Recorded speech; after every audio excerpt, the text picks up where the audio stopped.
नमस्कार, स्वागत है आपका हमारे चैनल पर। मैं हूं आपके साथ शिप्रा सैनी।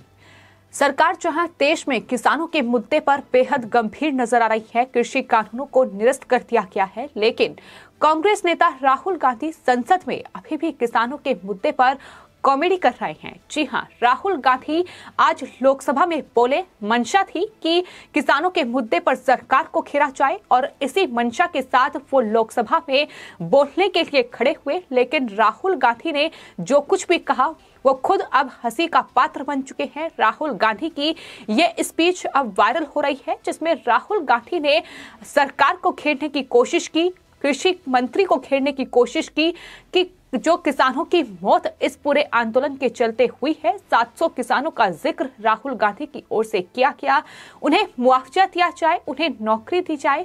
लेकिन राहुल गांधी ने कहा कि दरअसल 30 नवंबर को कृषि मंत्री से सवाल पूछा गया था कि किसान आंदोलन में कितने किसान शहीद हुए हैं। कृषि मंत्री ने कहा कि उनके पास कोई डाटा ही नहीं है।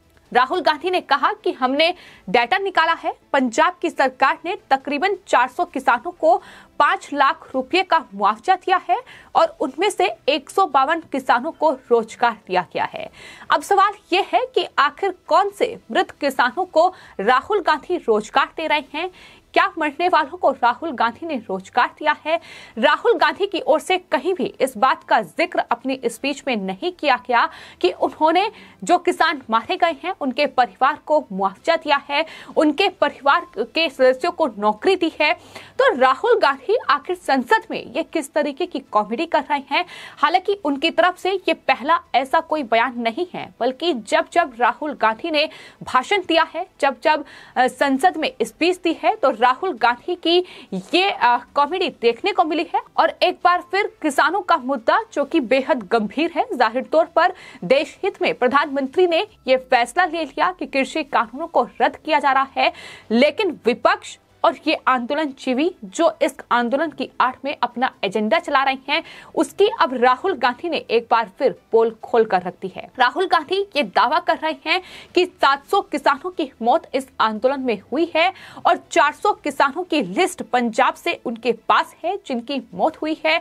उन्हें पंजाब सरकार ने 5 लाख रुपए का मुआवजा दिया है जिन किसानों की मौत हुई है और उनमें से 152 किसानों को रोजगार भी दिया गया है। ये राहुल गांधी ने बाकायदा स्पीच दी है और उनके इस पूरे भाषण को लेकर अब बीजेपी नेता राहुल गांधी और कांग्रेस पार्टी को बेनकाब कर रहे हैं। मोहित भारती की ओर से ट्वीट किया गया है जिसमें उन्होंने लिखा है कि इनको 2024 में प्रधानमंत्री बनना है और आपसे नहीं हो पाएगा, दीदी ने भी अब बोल दिया है। तो साफ तौर पर राहुल गांधी की कॉमेडी अब सवालों के घेरे में है कि ये प्रधानमंत्री बनने का सपना देखते हैं, लेकिन फैक्ट चेक नहीं करते हैं। ये कुछ भी बोलते हैं और कुछ भी भाषण देते हैं। सरकार को घेरने की मंशा थी, लेकिन अब राहुल गांधी खुद ही घिर चुके हैं। लोग पूछ रहे हैं कि मरे हुए को नौकरी आखिर कैसे मिल सकती है, और अगर ऐसा हो रहा है तो वो सिर्फ राहुल गांधी के नेतृत्व में कांग्रेस पार्टी में ही संभव हो सकता है। इस तरीके के कमेंट भी सोशल मीडिया यूजर्स लगातार कर रहे हैं। तो आपको बता दें, सरकार ने कृषि कानूनों को निरस्त कर दिया है, रद्द हो चुके हैं कानून, लेकिन बावजूद इसके ये आंदोलनजीवी राकेश टिकैत, गुरनाम सिंह चौधरी, योगेंद्र यादव, दर्शन पाल सिंह, ये तमाम वो आंदोलनजीवी हैं जो शुरू से ही इस आंदोलन में सिर्फ और सिर्फ अपनी सियासी रोटियां सेक रहे हैं, सिर्फ और सिर्फ विपक्ष के एजेंडे को आगे बढ़ाने का काम कर रहे हैं। और हाल ही में ये खुलासा भी हो चुका है कि ये आंदोलन कांग्रेस की फंडिंग से चल रहा है और कहीं ना कहीं इसमें सच्चाई भी है, क्योंकि राहुल गांधी और कांग्रेस पार्टी के बयान ये साफ तौर पर बयां कर रहे हैं। जो राहुल गांधी, कांग्रेस पार्टी और प्रियंका गांधी वाड्रा कल तक ये कह रही थी कि कृषि कानूनों को रद्द किया जाए और उसके बाद ये आंदोलन खत्म हो जाएगा, लेकिन आज वही राहुल गांधी, वही प्रियंका गांधी वाड्रा किसानों के लिए मुआवजे की मांग कर रहे हैं, किसानों के लिए रोजगार की मांग कर रहे हैं। आखिर कौन से हैं वो 700 किसान जिन जिनकी जान गई है, जिनकी मौत इस पूरे आंदोलन के चलते हुई है, बाकायदा उसकी लिस्ट अब राहुल गांधी कांग्रेस पार्टी की ओर से लोकसभा में स्पीकर को सौंपी गई है। राहुल गांधी ने जो स्पीच दी है उसमें ये कहा है कि 400 किसान पंजाब से हैं और एक दूसरी लिस्ट भी उनके पास है जिसमें हरियाणा की लिस्ट है। 70 किसानों के नाम इसमें शामिल है और इन्हें इनका हक मिलना चाहिए, इन्हें मुआवजा दिया जाए, इन्हें रोजगार दिया जाए। ये तमाम चीजें जो है राहुल गांधी कह रहे हैं। लेकिन सबसे बड़ा सवाल ये है कि आखिर ये जो लिस्ट दी जा रही है, क्या ये सच में किसान हैं या फिर ये वो उपद्रवी हैं जिन्होंने राजधानी दिल्ली से लेकर लखीमपुर खीरी और तमाम अलग अलग जगहों पर इस आंदोलन की आड़ में हिंसा भड़काई है। ये सवाल भी लगातार लोग पूछ रहे हैं।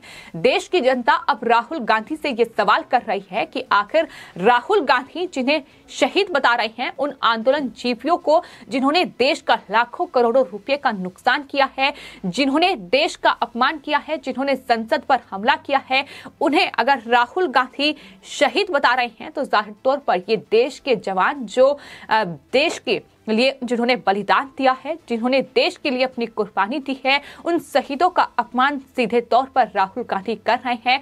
और ये कांग्रेस पार्टी की हकीकत रही है कि राहुल गांधी या कांग्रेस पार्टी से सवाल ये भी पूछा जाना चाहिए कि क्या उन्होंने कभी भी किसी शहीद परिवार के लिए ये मांग की है कि उन्हें ये आर्थिक सहायता सरकार से शहीदों का स्मारक बनना चाहिए। क्या ये मांग कभी किसी शहीद के लिए कांग्रेस पार्टी की ओर से की गई है? नहीं की गई है, क्योंकि कांग्रेस पार्टी शहीदों का सिर्फ अपमान करना जानती है। देश के लिए कुर्बानी देने वाले, देश के लिए अपनी जान न्यौछावर करने वाले शहीदों का सिर्फ कांग्रेस पार्टी ने अपमान ही किया है। फिर चाहे वो पुलवामा अटैक हो या फिर एयर स्ट्राइक हो, तमाम अलग अलग मौके ऐसे आए हैं जब भारतीय सेना की ओर से पाकिस्तान को जवाब दिया गया है, आतंकवादियों से कड़ा मुकाबला किया गया है। लेकिन उनके इस पूरे एक्शन पर ही राहुल गांधी और कांग्रेस पार्टी सवाल उठाती नजर आई है। तो जो असल में शहीद हुए हैं उनका अपमान करना है और जो देश के खिलाफ षड्यंत्र रच रहे हैं,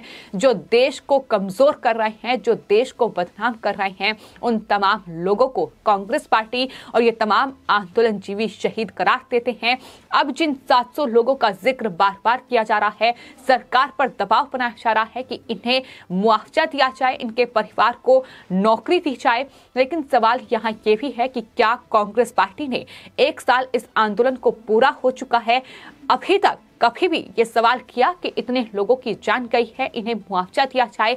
नहीं किया गया है, क्योंकि अब इन तमाम आंदोलनजीवियों और कांग्रेस पार्टी के पास कोई चारा नहीं बचा है कि किस तरीके से इस पूरे आंदोलन को जारी रखा जाए। मकसद साफ है, आंदोलन अगर चलता रहेगा तो ये विपक्ष और ये तमाम एजेंडाधारी लोग अपनी सियासी रोटियां सेकते रहेंगे और अगर आंदोलन खत्म हो गया तो जाहिर तौर पर इनकी जो राजनीति ये इस आंदोलन की आड़ में चमका रहे हैं उसे बड़ा झटका लगेगा, उसे खासा नुकसान होगा। और यही वजह है कि अब संसद में भी राहुल गांधी इस तरीके की कॉमेडी कर रहे हैं, जहां किसानों के मुद्दे को लेकर सरकार गंभीर है। सरकार ने पराली को लेकर जो मांग ये आंदोलनजीवी कर रहे थे वो भी मान ली है।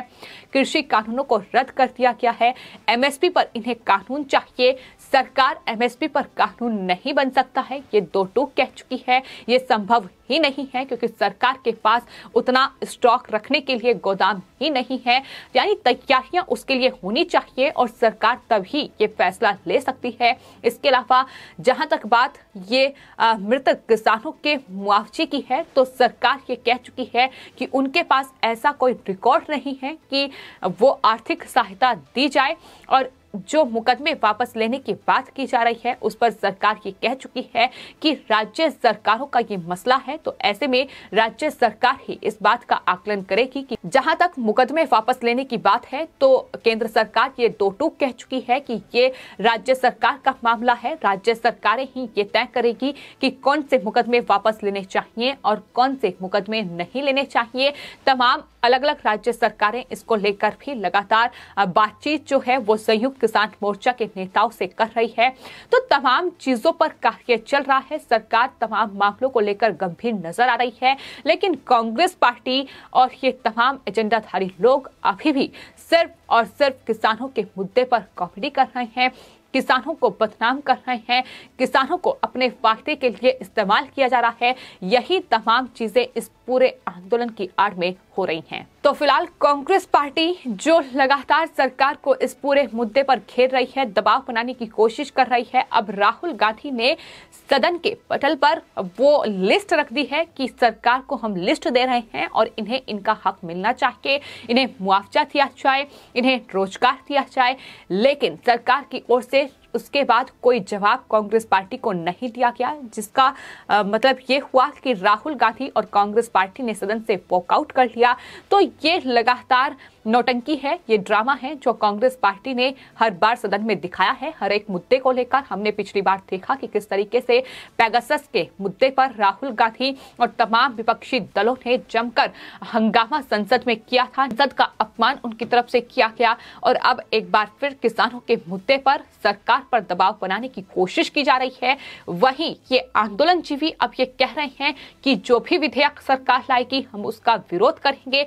यानी जिस तरीके की दादागिरी, जिस तरीके की गुंडागर्दी दिखाई जा रही है, वो साफ तौर पर बता रहा है कि किस तरीके से ये आंदोलनजीवी सिर्फ और सिर्फ अपने फायदे के लिए, अपने एजेंडे के लिए इस आंदोलन को चलाना चाहते हैं और ये अब पूरी तरीके से बेनकाब हो चुके हैं। वहीं आपको बता दें, किसान नेता दर्शनपाल सिंह, जो खुद को बहुत बड़ा किसान नेता कहते हैं, जो सिंघू बॉर्डर पर मीटिंग चल रही है संयुक्त किसान मोर्चा की, उससे पहले उनका बयान आया है। उन्होंने कहा है कि हमने 5 सदस्यीय समिति का गठन कर दिया है, जिससे सरकार हर मुद्दे पर बात कर स्पष्ट करेगी, लेकिन कल तक उनसे कोई बातचीत नहीं हो पाई है। उन्होंने कहा है कि केस वापस नहीं होंगे तो घर वापसी नहीं होगी, ये उनकी तरफ से कहा गया है। तो आखिर जिन लोगों ने देश में उपद्रव मचाया, जिन लोगों ने देश को बदनाम किया, जिन लोगों ने देश की ऐतिहासिक धरोहर में तोड़फोड़ की, जिन्होंने तिरंगे का अपमान किया, आखिर वो मुकदमे कैसे वापस ले लिए जाएं? ये देश विरोधी लोग हैं, ये देशद्रोही लोग हैं जिन्होंने इस तरीके की हरकत को अंजाम दिया है। और अगर उनके मुकदमे वापस लेने की बात ये आंदोलनजीवी करते हैं तो क्या है इनका असली चेहरा, किस तरीके के ये मुखौटे पहने हुए हैं, ये तमाम चीजें एक के बाद एक सामने आ रही हैं। और उसमें कांग्रेस पार्टी का ये कॉमेडी का तड़का लगाना साफ तौर पर बता रहा है कि कांग्रेस, जो कि भानु प्रताप सिंह भी कह चुके हैं कि इस पूरे आंदोलन में वो फंडिंग कर रही है और कांग्रेस पार्टी की खुद की राजनीति खत्म हो चुकी है। तो ऐसे में अब इस आंदोलन की आड़ में वो चाहती है कि कुछ ही राज्यों में सही पर कुछ सीटें मिल जाएं, लेकिन कांग्रेस पार्टी की ये राजनीति भी सरकार ने कहीं ना कहीं इस पर भी पानी फेर दिया है। फिलहाल आपकी इस पूरे मामले पर क्या राय है, हमें कमेंट बॉक्स में जरूर लिखें और चैनल को सब्सक्राइब करें। धन्यवाद।